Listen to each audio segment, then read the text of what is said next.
Okay, I've got some tips for you today on the two-handed backhand.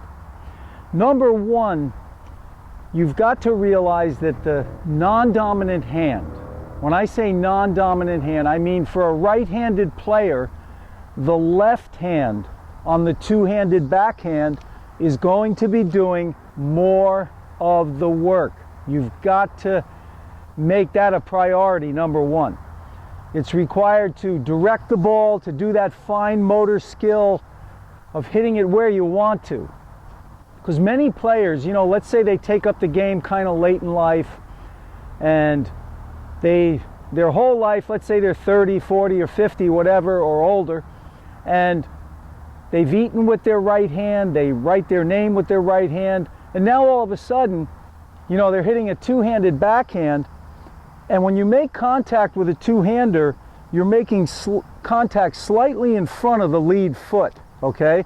So if I let go with my left hand, and my right hand, let's say right now, or my right arm is dominant, it's in a terrible position right now to be hitting a ball with power, okay? The left hand has to be dominant because the left hand is going to be plowing through and directing the ball.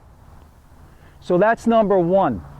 Make the non-dominant hand do the work.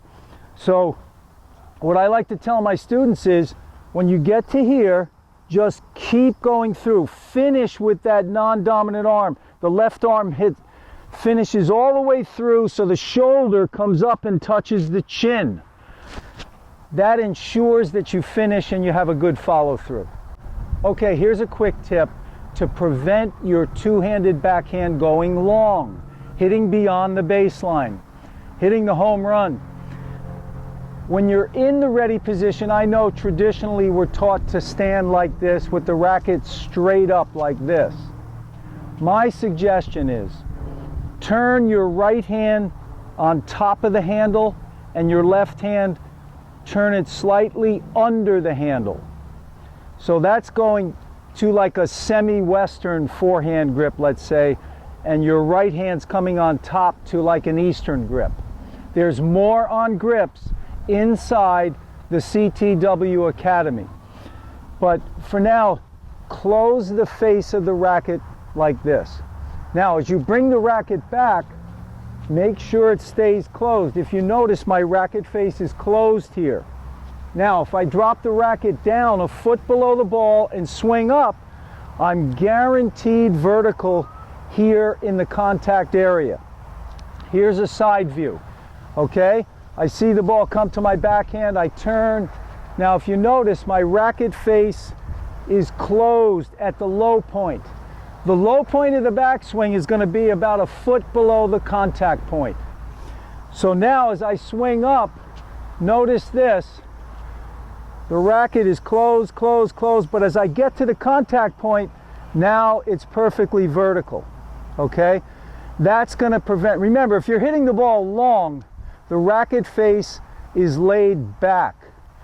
Every degree that the racket face is laid back, for every degree, the ball is going to go 6 feet longer. So closing the face is really going to help that, because you're not going to be open in that contact area. You've got an area of about a foot to a foot and a half here where you want the racket moving from low to high and vertical. Now, if you're hitting the ball in the net, that's because you're not getting the racket below the ball before you swing forward. Wherever you're going to hit the ball, whether it's knee high, waist high, or shoulder height, you have to drop the racket. See, right now, my racket is back. I'm ready to hit the ball, but the racket is not below the ball. I have to drop it below the ball. That's why tennis pros are famous for saying, bend your knees. But why? Why are we bending our knees? And keep the racket up. You're defeating the purpose. When you bend, you drop the racket down below the ball. So then you're swinging up, the racket's closed, but when you get to the contact, it's vertical. Now you're moving from low to high and you're hitting through and up at the same time. Low to high, and you're also brushing the ball at the same time, so you're creating that topspin. So those are three quick tips that you can use on your backhand. Just to recap, number one, the left hand has to be dominant. When you're hitting through, make sure that left hand is doing the work. Number two, if you're hitting the ball long, close up the face of the racket. When you turn, here's one point I forgot to mention. I'm going to give it to you right now. The palm on my left hand, the palm on my non-dominant hand is facing down at the low point of the backswing. This is going to guarantee, now here at contact, the palm of my hand is facing my target, okay, which relates to this racket face here as well.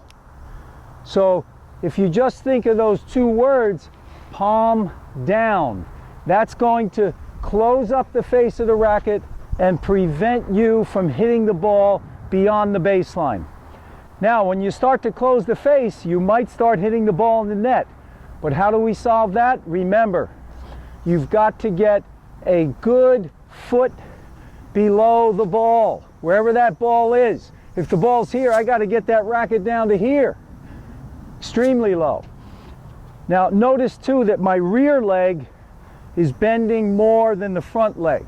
That helps me get that racket down so I can swing up to hit the ball. So there you have it.